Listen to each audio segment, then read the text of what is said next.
is very unfortunate that the relationship between the doctor and his patient is strained nowadays. I attribute this to two factors. One, high expectations, and second, lack of trust. Now, how do we resolve this? Firstly, the doctor should clearly and honestly explain to the patient and his family the nature of the illness, the stage of the disease, the possible side effects, and the cost incurred. This communication should be very reassuring.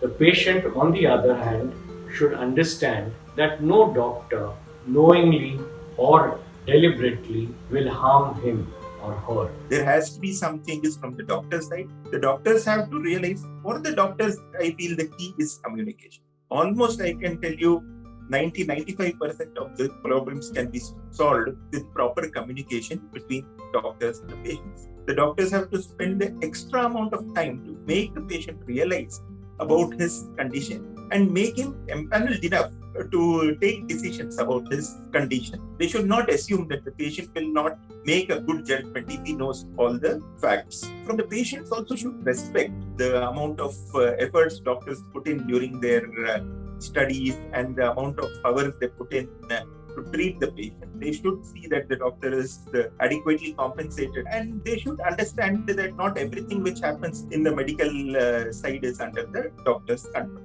One thing which patients should realize, especially violence in any form, is totally unacceptable. We are seeing in the past few days, such an environment, the doctor will not be able to function with his free will. What are the fundamentals for dynamic doctor-patient relationship?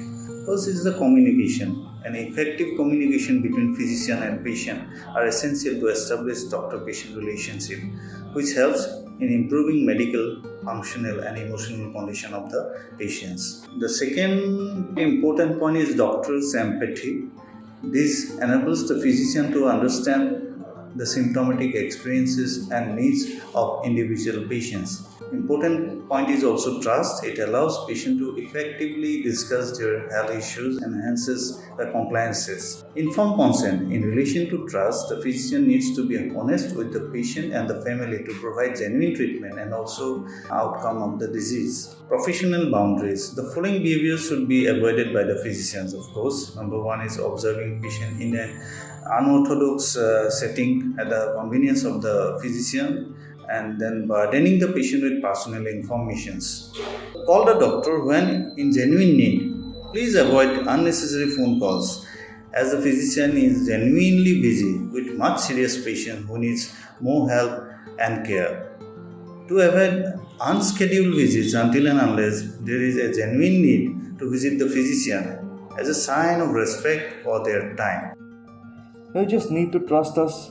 You just need to trust modern medicine. You should know that modern medicine is what is today because of numerous clinical trials. There is limitations to modern medicines and to doctors also, because doctors are human beings. They are not gods.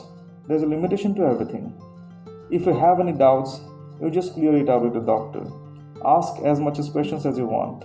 Clear your doubts. I believe that a good and effective communication goes a long way in building the trust. Listening to the patient, listening to the family members is of utmost importance. There may not be just disease-related concerns, but there may be many other concerns like related to logistics, financial, emotional. The consenting should be as far as possible in the language in which the patient and the family members are comfortable in. The effort has to come from both sides. From a doctor's perspective, a doctor should be a patient listener.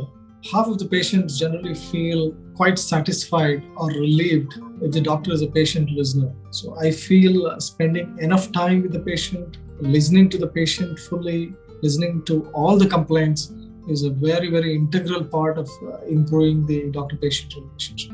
From a patient perspective, today's patients and their relatives have a lot of information available from the web. You need to always remember that the doctor has all this information, plus he brings a lot of experience on the table. That is very, very important. The patient and the relatives have to understand.